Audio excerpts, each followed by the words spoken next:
Sangena satheleka sangena necabha singanqonqozanga wena wabona amaphoyisa ezolanda isigebengu sendawo lesike isiqalo sohlelo lesidlo sasekuseni ingqophamlando yohleli ekhaya Jikelele.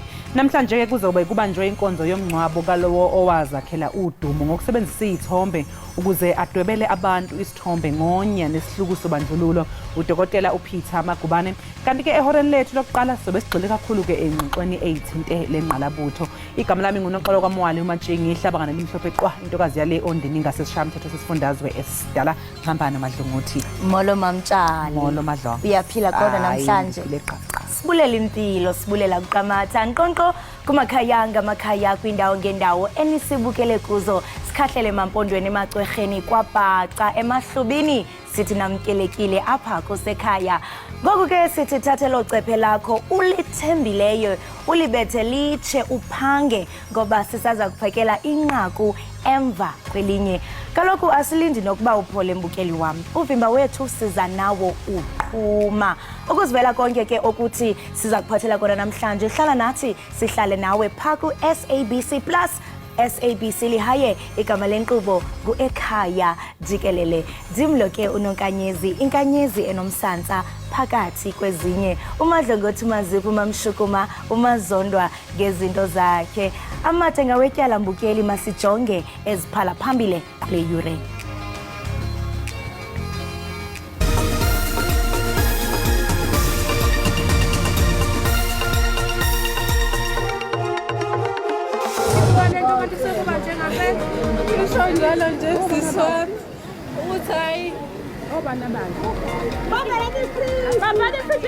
Amathantelala amanzi emsinga KwaZulu-Natal ngemva kokugasela kwezikhukhula kuleya ndawo. Umasipala usebathuthele eindaweni eziphephile abantu abahlala eduze komfula uthukela.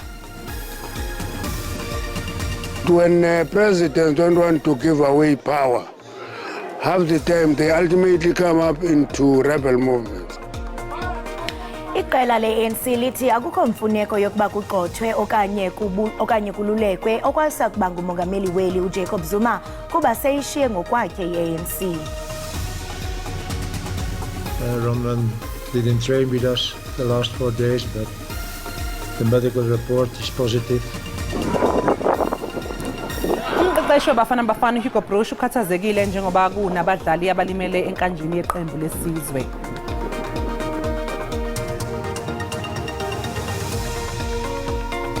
Sekuhlasele ezinye futhi izikhukhula esifundazweni iKwaZulu-Natal kulokhu ke indawo ehlelwe lomshophi ngumsinga enyakatho yesifundazwe iKwaZulu-Natal.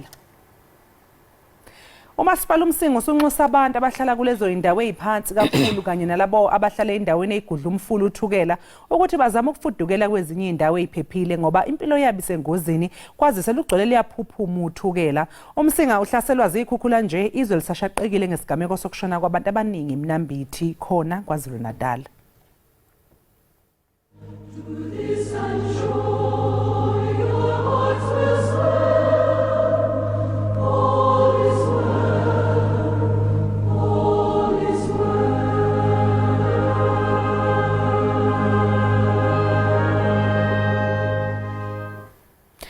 Luyafihlwa namhlanje uqweqwe lomthwebuli ithombe udokotela uPeter Magubane. uMagubane wahlukunyezwa kakhulu ngamaphoyisa obandlululo waboshwa wavalelwa kwakhe ukubanganyakazi ngenxa yezithombe ayithwebula.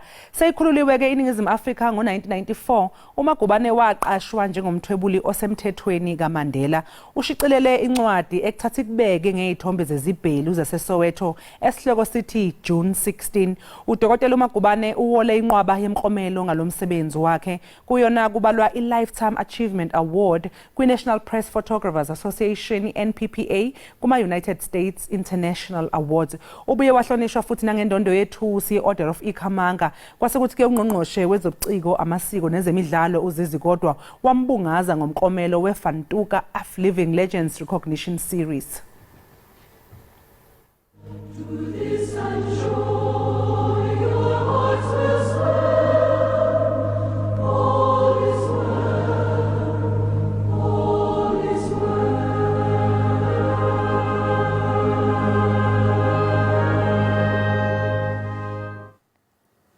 Akukho Kukho mfuneko yokuba kugxothwe okanye kululekwe owayesakuba ngumongameli weli uJacob Zuma kuba sekeyishiyile ngokwakhe iANC.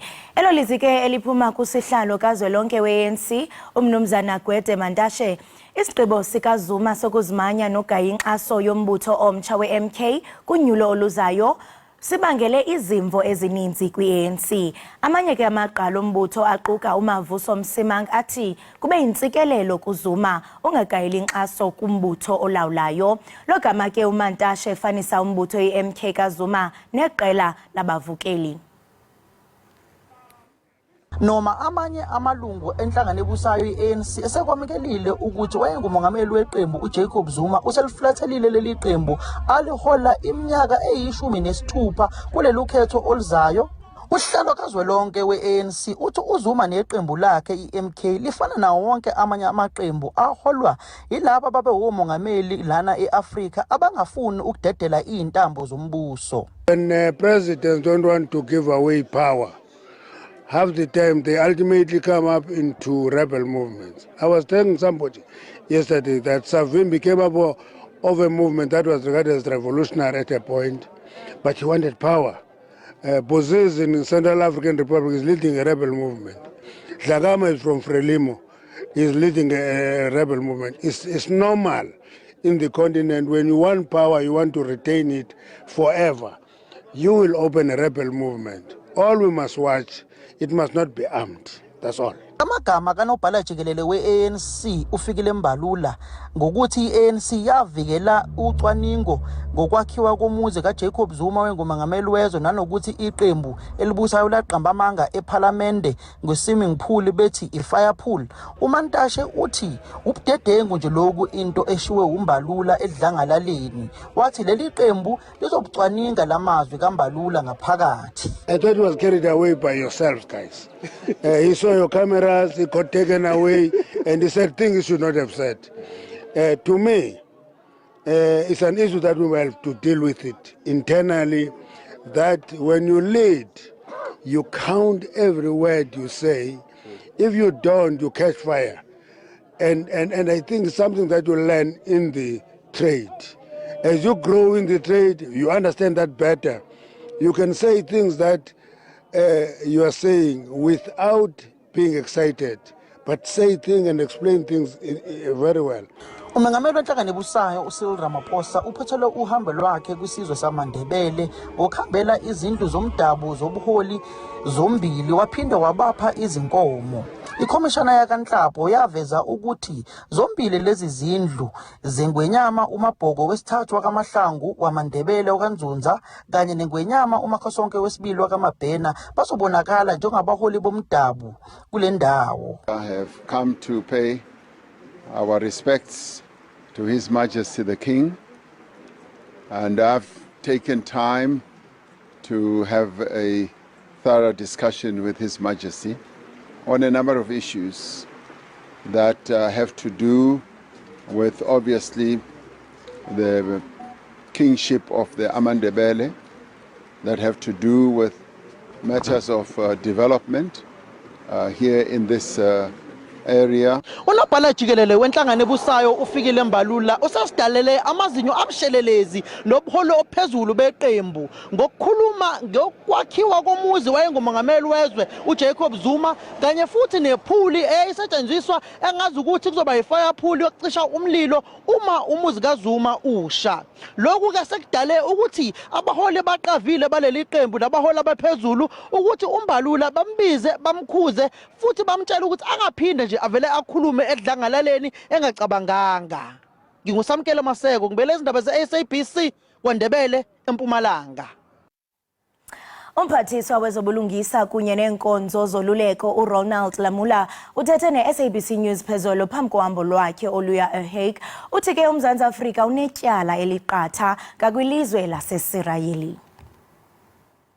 I think we have a very capable team. We obviously cannot preempt the court's role and outcome, but we believe we have assembled a capable team, and we have also submitted very strong evidence for the court to consider. The international community collectively support that the genocide currently happening in Gaza must be stopped. And there are also specific countries on their own that supports the call by South Africa in the court, which we think it's a good thing because it does need a collective voice of the global community. Amaqembu iDemocratic Alliance kanye neAction SA abalwa namaqembu ezombusazwe avulele icala ungqongqoshe wemfundo ephakeme uDokotela uBlade Nzimande. Lokhu kulandela ukusabalala kweyinsolo eyidalulwe inhlangano ebhekela imali yabakhokintela iOuter ezithi uNzimande wagwazelwa inkampani eyisebenzisana neNSFAS. Kepha kuNzimande uyiphikile zonke lezi yinsolo. iDA ithi ezi zizithyolo ezinobuzaza ekufanelwe zivavanywe enkundleni. Njengoko zineziphumo ezithwaxa abafundi abasokola imali bengayifumani kuba uNSFAS akanamali yaneleyo. Eli qela likwafuna iParlamente ikhokele phambili iphande ukuziphatha kukaNzimande. Ngalondlela ijongane nentetho zikanobhala weANC uFikile Mbalula malunga nebholo lasenkandla. It's also an admission and an indictment on Parliament that we can be used to cover up and simply, acquit somebody in a sense that has been accused of wrongdoing. So let us not do that here with Minister Blade Nzimande. Eli qela lizimisele ukusebenzisana neOuter ukungena nzulu kwezi zityholo zezenzo zobuqhophololo. Likwalumkise uNzimande angasebenzisi imali yabarhafi xa ejonga indlela yomthetho anokuyithatha. Lisithi ezi zityholo zijonge kuye isiqu. Umphathiswa uzikhanyele ezi zityholo. I have never used any money from any of my department's entities for the purpose of funding the South African Communist Party, as maliciously and falsely suggested in the Outer report. Ndingululama Matya weendaba ze-SABC eParlamente eKapa. Ilungu leParlamente le-EFF uMandla Shikwambana livule ityala ngakumphathiswa wemfundo ephakamileyo uGqirha Blade Nzimande nosisihlalo weNSFAS uErnest Khosa kwisikhululo samapolisa saseNelspruit embombela kwiphondo laseMpumalanga. Eli tyala ke limayelana noshicilelo lwe-audio oluthutyelezisiweyo yiOuter nelibhenca urhwaphilizo lemali lwabagqithisa iinkonzo ze-NSFAS esiya kuNzimande. I-EFF namanye amaqela ezopolitiko ahlaba ikhwelo lokurhoxa kukaNzimande esihlalweni. Umphathiswa wemfundo ephakamileyo utyholwa ngokufumana imali ngobutshijolo kubanikezeli beenkonzo zika-NSFAS nethe xhaxhe kwizigidi. I-EFF ithabathe inyathelo lokuvula ityala lolwaphulo-mthetho ngakuNzimande nosihlalo we-NSFAS uKhosa. Le ngxowa-mali yokuxhasa abafundi oko imokamokana nemingeni equka inkqubo ehamba ngonyawo lonwabo ekubhataleni nemibhodamo yabanikezela ngeenkonzo. People who are supposed to be providing allowances to the students and they steal money of the students and they share it amongst themselves. Students on the ground are struggling. Our sisters and brothers in the universities and TVET colleges do not have accommodation as we speak today. Ukanti abafundi abaxhomekeke kuNSFAS kwizifundo zabo bathi oko kuthe kwaqala ukubakho kwabanikezeli beenkonzo inkali xingetyeni. Ngifunda la UNISA so ngaregister kahle first year NSFAS ngibhatalele kahle ne second year ngifunda kahle ngibhatalele le khasinya ka third year after the end we my service provider and then bafaka ne invigilator app nasibhala ama exam. After that my results I do have the results mara angisathi kusikwendekini mangasaqhubeka ngibhatalela. Angayithole allowance ngoJuly, angayithole allowance ngoAugust, ngize ngathole allowance ngoSeptember. Umphathiswa uNzimande ukuphikile ukufumana imali ngokungekho mthethweni. Ufunge wamunca intupha ngelithi akazukugungqa esihlalweni sakhe yaye umemelele uphando imali wenziwe ngoshicelelo lwe-audio olufunyenweyo. Umholi weCOPE uMusiwa Lekotwa uthi iqembu lakhe ngeke lize lifadalale nakuba libhekene nezingqinamba. Uphinde wanxusa ukuba kuguqulwe indlela okuvotwa ngayo lapha eNingizimu Afrika. uLekotwa ukusho lokho esithangamini sabe Iindaba emahhovisi eqembu lakhe eGoli. iCOPE imemelela inguqu kwinkqubo yonyulo abavoti bazonyulele ngokwabo umongameli welizwe abamfuna kulawulo kungalandelwanga inkqubo yokumnikwa liqela lezopolitiko. COPE calls for the direct election of state president by voters to ensure an accountable and responsible government. The cherished ideal that the people shall govern must be eternal constant in our politics. Today, we want to amplify once again our call for a constitutional amendment for voters to directly elect the state president. Unobhala weliqela ukwathi benza isimemelelo esifanayo kwizikhundla zenkulu baphathiswa nezosodolophu. This change should also apply to premiers and mayors. We adopted this position in 2008 and consistently repeated it in all our election manifestos. iCOPE ithi iza neziphakamiso kuba bafede ngokungenambaliso kumsebenzi wabo umongameli osemikhaleni yolawulo nongaphambi kwakhe.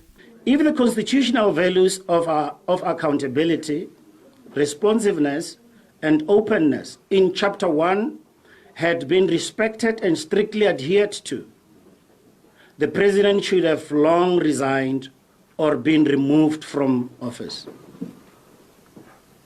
Two of the past presidents have just been for themselves. Umnumzana Muhlapamashwi ulebele ngelithi kungaqina imini de ibe elandelayo xa benokubala izinto ezingahambi kakuhle kulawulo lukamongameli Ramaphosa. Uthi uqala kurhwaphilizo yokuqina kumba ungathathwa koxanduva, kunjalo uthi ikamva lelilizwe lisezandleni zabavoti.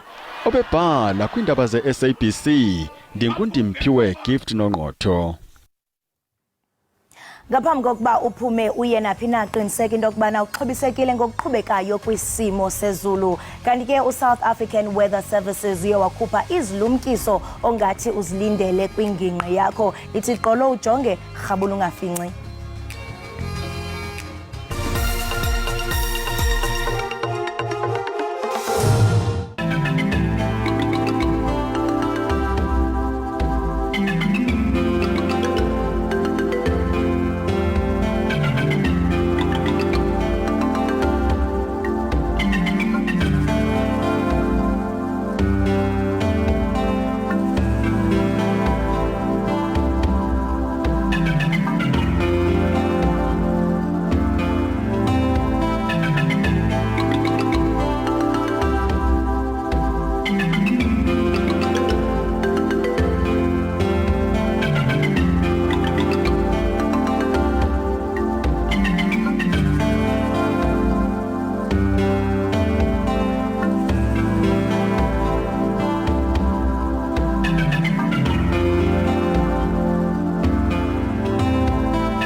Siphinde sikwamukele mbukeli lapha ekhaya Jikelele. Andizela phansi amaflegi alapha eningizimu Afrika esifundazweni eGauteng njengoba kufihlwa uqweqwe lomthwebuli wezithombe udokotela uPeter Magubane.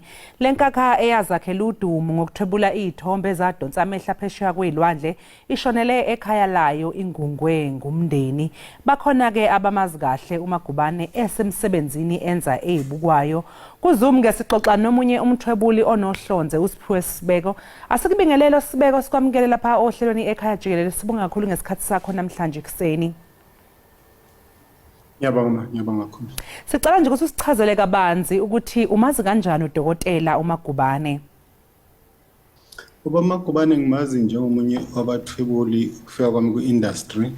He was one of the people bengimba admire kodwa ngathi ukuhlangana kwami naye waba umuntu othanda umsebenzi wami lokho ukwenza ukuthi in fact ube umuntu othande kakhulu ukuthi akhuthaze abantu abanjengathi abafika ku-industry. He will be the one othi uma kunomsebenzi awubonile awuthandayo, he will call and encourage us, not kimi nje kuphela nakubanye abathuli bengisebenza nabo. Kwaba nesikhathi lapho ngiqala kumlandela engicela ukuthi ngimncedisa kuma exhibition bekwaxhoma wakhe. Ebenza a lot of exhibition benginokumlandela because ngithanda umsebenzi wakhe and ngithanda nangendlela eziphethe ngayo njengomthwebuli. Singathi nje ke yini oyifunde kuye njengomthwebuli wezithombe njengoba nawe usho ukuthi umuntu obubukela kakhulu kuyena? Yeah, into engifundise kakhulu kulomsebenzi sikuwo ukuthi to tell stories abantu bakithi ngerespect nangeqiniso. Futhi kakhulu nokuthi umuntu njengomthwebuli ngithanda umsebenzi wami. Ngiyacabanga ukuthi lokho kuyabonakala kakhulu kubathwebuli abakhona in the industry at the moment after generation yakhe. Sizimisela kakhulu ukuthela ukuchaza istory senzakalayo whether sihle noma sibi esabantu bakithi nasizweni jikelele. Bambalwa kakhulu ke Sibeka abantu abafana noBaba Magubane sigqemeke udume lwengozi. Yebo kakhulu angeke siphinde simthole ofana naye kodwa sibonga isikhathi ebesinayo la emhlabeni sibonga nomsebenzi kakhulu asishile wona. He's recorded the history yelizwe lethu enza ukuthi ngokwenza isikhathi seapartheid kubonakala ilizwe lonke ngaba sikho la sikhona manje njenge South Africa uma bengasimsebenzi wabantu abafana nabo Baba Magubane noBaba Alf Khumalo eNeskhulu nabanye. Ngiyacabanga nje ke babusibeka ukuthi kuyagqugquzela mhlawumbe uma usawumthwebuli ke osasemncane noma ngabe ke umuphi omunye umkhakha kuyagqugquzela kakhulu ukuthi mhlawumbe abantu obukela kubo noma abantu abangaphambili kuwe bavulela izandla kuwe bakwazi ukukusiza bakucathulise. Ungathi kubaluleke kangakanani ukuthi abantu abangaphambili emkhakheni yahlukahlukene bagqugquzele intsha noma labo abasalandele emva kwabo? Kubaluleke kakhulu ngoba uma uBaba Magubane engazange sikhuthaze njengabantu abancane abafika ku-industry ngaba sikho la. Yengakho ukuthi siqhubeka nomsebenzi awenzile for the country na for the whole world.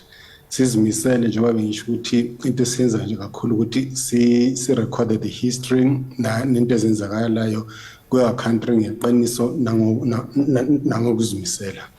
Ungasho yini ukuthi mhlawumbe lokho iyo into efunekayo kubathwebula abakhona njengamanje ukuze bafike ke ezingeni laMagubane mhlawumbe iziphe ezinye izinto kumele ukuthi bazenze abathwebula abasebasha noma abakhona njengamanje ukuze nabo ngelinye ilanga bayibone befika lapha ezingeni lika Baba uPeter Magubane? Into ebeyibeka phambili Baba Magubane njengoba ngisho ukuthi ukuthanda umsebenzi wakho oqala ayikho into ozoyenza ekuphumelele uma ungathandi lokho okwenzayo. Umsebenzi senza ubaluleke kakhulu to inform the world ukuthi kwenzakalani ezweni lethu njengoba ngisho ukuthi noba into embi noba into enhle enzakalayo kodwa we are the eyes and ears of the community. Kumele okwenzakalayo sikuthumele ngaphandle kwaziwe umuntu ilizwe lonke. Ungathi ke nje ke yini mhlawumbe ozoyikhumbula? Ngiyazi ukuthi umazi ngokomsebenzi mhlawumbe yini nje ozoyikhumbula ngoBaba Magubane njengoba nje sesishiyile? uBaba Magubane umuntu onothanda kakhulu. And at the same time umuntu strict when it comes to umsebenzi uma ekhuluma ngomsebenzi eba strict kakhulu ngoba ubona ukuthi into ayikhuluma from enhlizweni yakhe. Ebechange nje kakhulu abe totally different to the person ebewuye qala makafika enza amahlaya ngoba yenye into beyithanda kakhulu leyo kuba namahlaya kodwa makufika emsebenzini ebezimisela. Okunye ebekubaleka kakhulu ukuthi into besitshela yona kakhulu ukuthi kumele sibe nenhlonipho sizithande phakathi kwabantu. Manje Baba Maseko mhlawumbe ube anixoxele yini mhlawumbe ngezikhathi zobandlululo ukuthi kwakunjani ukusebenza ngalezo zikhathi mhlawumbe izinto nanebezinihlaba umxhwele ukuthi nibone ukuthi cha ngempela kwakusetshenzwa ngaphansi kwezimo ezinzima? Ebehlale ekhuluma ngakho kakhulu lokho esikhumbuza ukuthi lesikhathi esebenza kuso lesimanje isikhathi esingcono compared to isikhathi yena usebenza kuso. ngoba there was a time ebesacrifice impilo yakhe ukuthi abonisa okwenzakalayo kubantu bakithi under apartheid and ebesebenza ebunzimeni ngoba bekwenzeka isikhathi la ezobanjwa khona amaphoyisa ashaywe kufanele ukuthatha ama-camera wakhe. There was a time waba solitary confinement for more than I'm not sure about amalanga kakhulu ngiyaxolisa ngaloko kodwa ovalelwe isikhathi eside ngoba enza lokho akuthandayo ikakhulu enza ukuthi kukhululeke abantu belizwe lethu. Iningi lamaciko sibeko linokukhala ngohulumeni ukuthi uyaye awashaya indiva uma ngabe yokhala kuye. Kungathini ukuphawula kwakho kulokho? Angizwanga kahle mama. Iningi ke lamaciko nje anokukhononda mhlawumbe noma anokukhala ngokuthi uhulumeni uyaye ke awashaya indiva uma ngabe yokhala kuye. Okwakho ukuphawula khona kungathini mhlawumbe wena yakhe ithini experience ngalokho? Ngesikhathi sekamagubane kwakunzima kakhulu ngoba uhayelwa nesystem iyonke. Isikhathi esisebenza kuso manje is totally different kungcono noma nje sakhona into esikhala ngazo kakhulu sabathwibuli. Compared to other countries sinayo indlela esivumileke ngayo ukuthi senze umsebenzi sireport okwenzakalayo. We have that freedom compared to isikhathi sikabamagubane kodwa ngesikhathi sakhe kwakunzima kakhulu. Elwa the system which was amaphoyisa nakhona uhulumeni nje kwakunzima kakhulu mama. Baba magubane ke bona babebhekene nesimo esinzima sobandlululo nokucindezelwa abantu bebala elimhlophe amaphoyisa ngaleso sikhathi njalo njalo. Ungathi kulesi sikhathi samanje iziphi ingqinamba eyibhekene nabathwebuli njengamanje?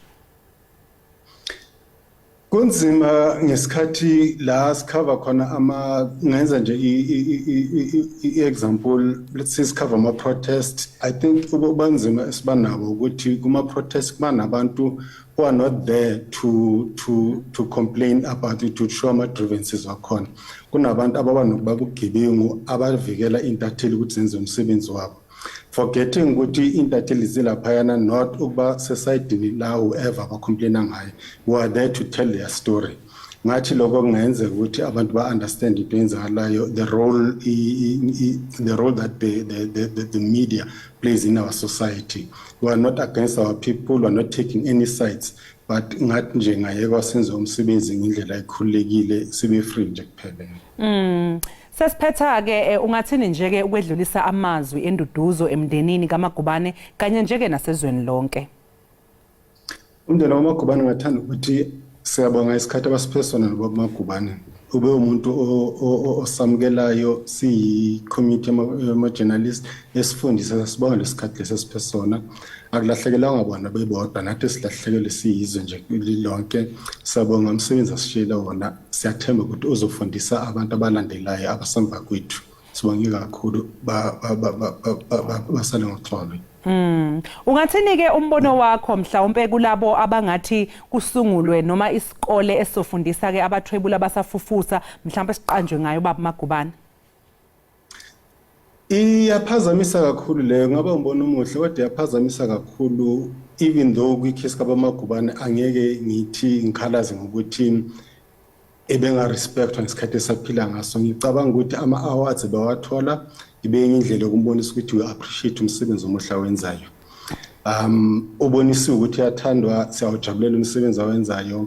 Well, kwicase yakhe singajabula ukuthi kube nento eyenziwayo futhi ukubana nesikolo esiqanje emva kwakhe nabanye futhi abantu abasebenzile njengoba ebengenguye nje kuphela babagona bakhona uAlf Khumalo babo eneschool nabanye. Ngathi nje ngenziwa nje into ezobonisa importance ye photojournalism in this country. Photojournalism is one of photojournalism is one of a profession that's been undermined kakhulu. But at the same time ilethe umahluko ezweni lethu. Sibonga kakhulu ke sibeko ngesikhathi sakho namhlanje la ekhaya Jikelele. Sikufisele nje ke nosuku oluhle sengathi futhi nobaba Magubane angabekwa kahle namhlanje.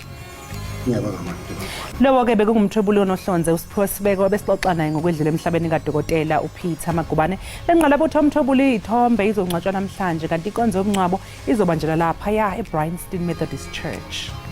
Okwamanje ke mbulisi nje ke qhu edolo siyabuya emva komzuzwana.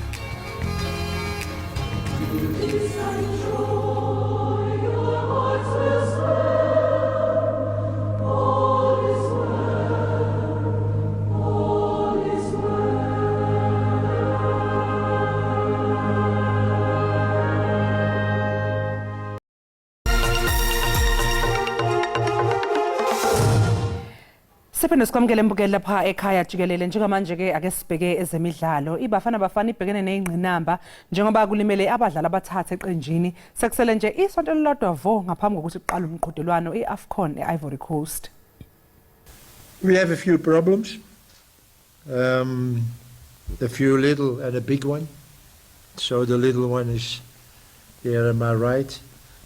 Ronman didn't train with us the last 4 days, but the medical report is positive, so we will start training, but he will be ready for next week, Tuesday. There is no doubt about it. The second one is Temba. Temba get a kick 2 days ago, I think, on training. And the biggest problem is Matobi. So Matobi had again a groin injury.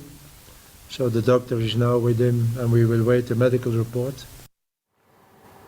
Samaqhuzo bambeleyo wombutho wezamanqindi kweli uMandla Nhlanganisa uthi ufuna ukuguqula imeko oyiyo umdlalo wamanqindi. Ibhodi entsha yalombutho yonyulwa kulonyaka uphelileyo kodwa ayikaqala ukusebenza ngenxa yenyathelo lomthetho liqela labathelekisi. Okwangoku umnumzana Nhlanganiso lilolo kwaye imiba ejamlene nalomdlalo inzulu kunenyathelo lomthetho labathelekisi ngakwibhodi yalombutho. Those issues, political meddling, and not sticking to what is prescribed in the Act, what is prescribed in the regulations and policies of Boxing South Africa. That is what has brought us here. And if there is no consistency in terms of decision making, there is no consistency in applying the legislative prescripts and make sure that all involved are complying with what is required of them, obviously, that organization will be able to go down. So for me, I think that's the crux of what made boxing to be where it is today. Zisemgcini kambe izicwangciso zokubuyisela umdlalo wamanqindi ezingeni eliphezulu ngokutsho kaSomaqhuzu. We can have a well-run boxing South Africa entity, but if our athletes are not doing what is expected in the ring, unfortunately, we won't get numbers. So that's where it needs to start. Make sure that our athletes are properly developed, in terms of what they are supposed to do in the ring. Our athletes are properly developed in terms of how they brand themselves, in able to resonate what we want to achieve. Umnumzana Nhlanganiso uthi okubalulekileyo kukumilisela isiseko esuluqilima ukuqinisekisa ukuba amanqindi anomtsalane hayi kubalandeli nje kuphela kodwa nakubaxhasi. Inkakha kwezegalofu uTiger Woods osegqoke ingubo zeNike selokhu baba nesivumelwano ngonyaka u1996 usehlukene ke nalenkampani ekhiqiza izingubo zemidlalo. uWoods osebengumpethe ikhathi eziyi15 usayinde isivumelwano seminyaka emihlanu sokukhokhelwa izigidi ezingama40 zamadola okuyisivumelwano ke sokuqala semali enkulu kangaka emlandweni wezemidlalo. Ihlabathi lebhola ekhatywayo lizilela ukubhubha kweqala laseGermany uFranz Beckenbauer obhubhene iminyaka engama-78.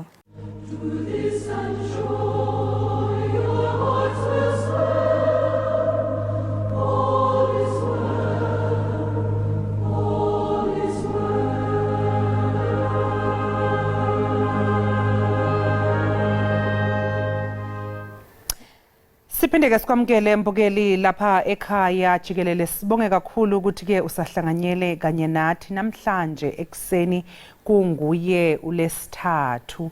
Kanti ke mangabe siqhubekela phambili isibalo sabashonile ngenxa yeziphepho nezikhukhula ngenyanga edlule nakwephezulu kwaZulu-Natal sesinyuke safinyelela kwabangama40 kwaduka abahlanu kwalimala abangaphezulu kwama-70 kwasekuthi ke abangama-47 basalade ngwane. iSouth African Weather Service ikhiphe isexwayiso sokuthi kungalindeleke ezinye imvula ezinamandla kakhulu. Ukuxoxisana ke nathi kabanzi mayelana nesimo eMnambithi njengamanje ke sixhumana nemeya kamasipala uZama Sibisi. Sikumelele mhlonishwa sikwamukele lapha ekhaya Jikelele sibonga kakhulu ngesikhathi sakho namhlanje. Angikubingelele msakazi, ngibingelela abalaleli bakho, ngibingelela abahlali base-Alfred Duma. Ngiyakhuleka emakhosini aseNdlunkulu kakhulukazi lawa akhela umkhandlo ose-Alfred Duma.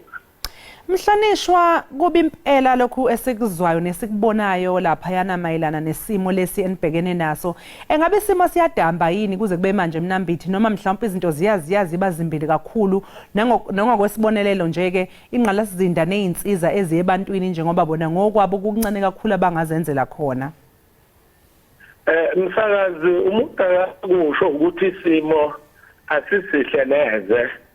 Futhi nemvula zibukeka zingakazi ukungamuka sisazoqhubeka nje siphile nazo kakhulu akusona isimo esihle kodwa ngiyafisa ukuchaza ukuthi lesi simo sehlukene isimo sangomhla ka24 December esadlula nemphefumulo yabantu abaningi kwaba isimo nje esasibhudukeza akekho ayecabanga ukuthi kungafika isimo esinjeya la kwagcwala khona umfula wavela wachitheka wafladisa umgwaqo omkhulu N11 wathatha imoto emgwaqeni wangena eCaravan Park wathatha abantu belele bese kuba khona lesimo esibhekene naso njengamanje sokuthi kugcwala umfula onqamula edolobheni obizwa ngokuthi uMnambithi noma iClip River ugcwala usidalela inkinga edolobheni yokuthi kuflade idolobha nokuyisona simo esibike esibhekene naso manje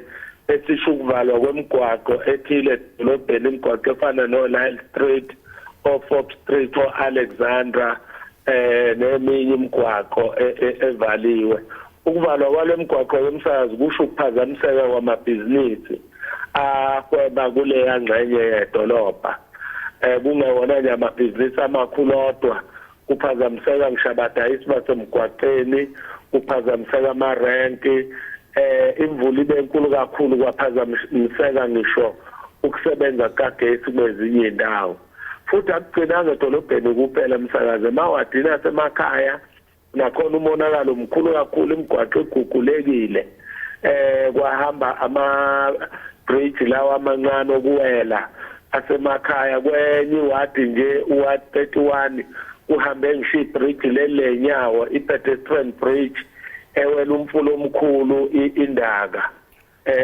so umonakalo nje mkhulu kakhulu ngendlela eyisimanga sinaloke kodwa ithemba ngoba namhlanje sizohanjelwa ungqongqoshe uMSC umhlonishwa umama ubonga isithole Moloyi o-MEC wakho KZN sinethemba ke lokuthi naye emva kokuthola ama-report ezibonene nomonakalo owenzekile uzokwazi ukuthi asifake isandla aselekelele njengohulumeni ngoba esikudingayo la Msakazi siyayidinga inkece yokuthi silungise into efana noma storm water bethu i-infrastructure yethu isindala so uthola ukuthi ama-storm water drainage zethu akablocker awasasebenzi onke ngendlela okufanele asebenze ngayo okuningi nje nemigwaqo yethu eminye iyalimala ngazo lezi khukhula eminye ivele imigwaqo esimdala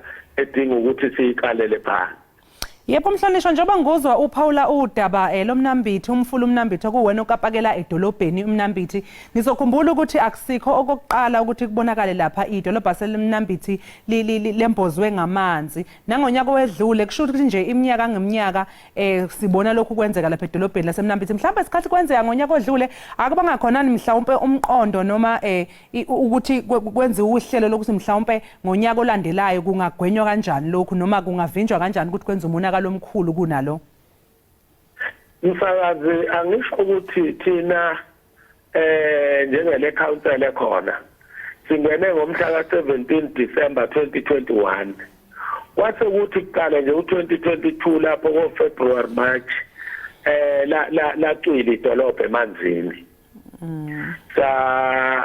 sikha abantu bakithi basikhethele ukuthi sizokwenza umehluko kikho lokhu sabe sesitashi inkampani yawaSoberg ama-consultants eza asibuka isimo sedolobha nesimo samanzi baseluleka zimbili izinto abaphawula noma zintathu baphawula ngokuthi umfula wethu mkhulu kodwa awunawo amadamu lokho esingathi ama-water catchment areas ngoba idamela likhona iWindow Dam isiyagcwala isihlabathi idinga ukuqalelwa phansi ngeshwa ke umsakazi into kahulumeni omkhulu leyo akuyona into yethu imfula akuyona yethu bakhala ngokuthi umfula wethu wenile kakhulu amanzi awahambi ngokusheshsha emfuleni futhi ubukeka udinga ukulungiswa bakhala ngama-valve ethu ukuthi awasasebenzi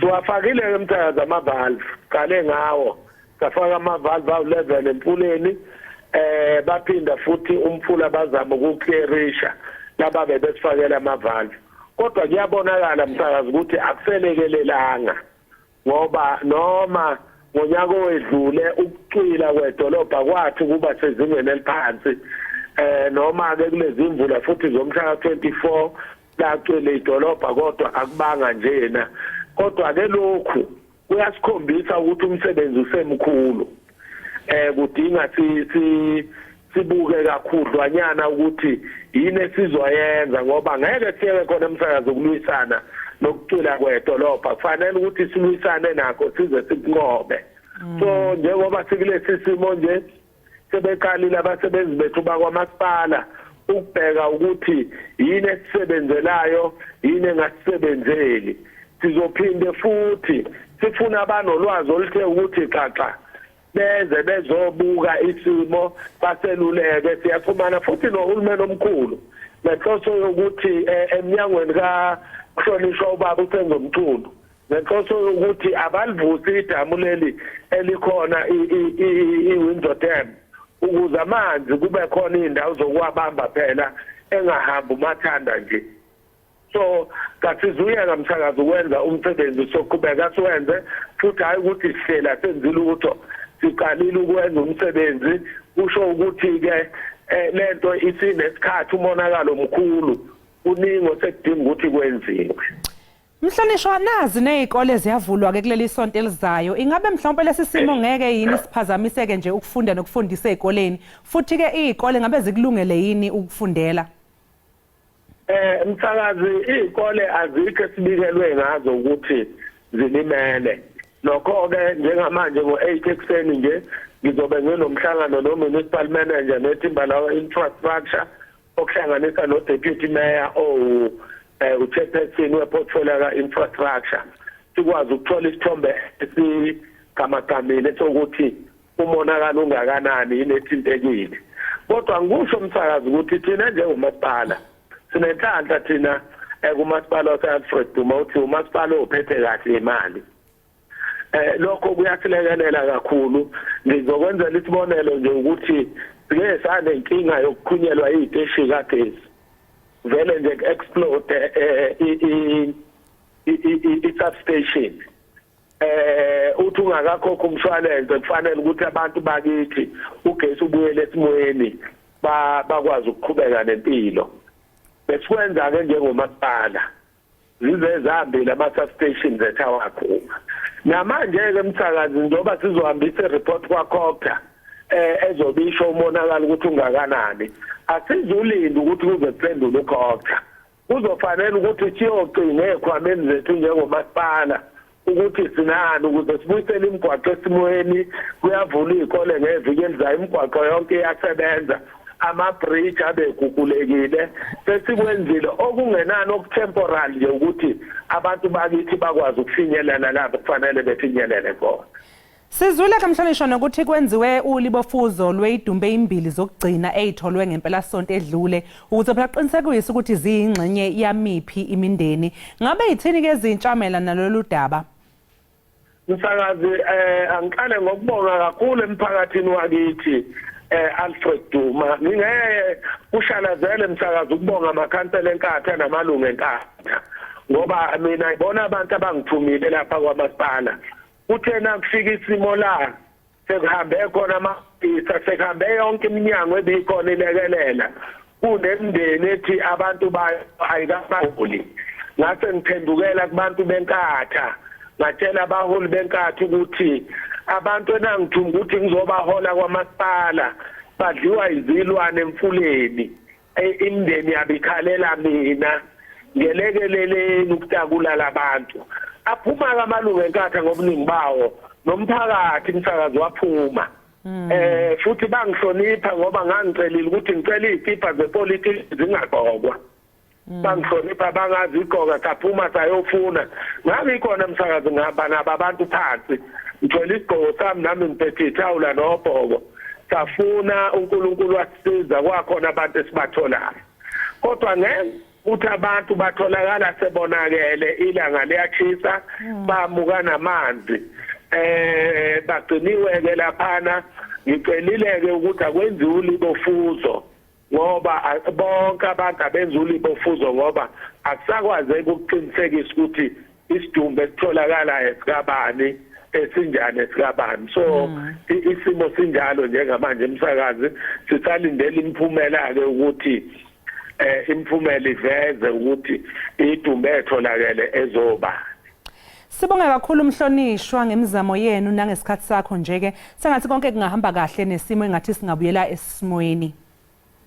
Ngithokoza kakhulu umsakazi ngiyakhuthaza nje ngixwayise kubantu bakithi ukuthi abaqhubeka abantu bakithi baqaphele imfula igcwele kakhulu imvula sazoqhubeka abasufaka imoto emabridgini ahamba phezulu nabahamba ngenyawo siyabanxusa futhi ukuthi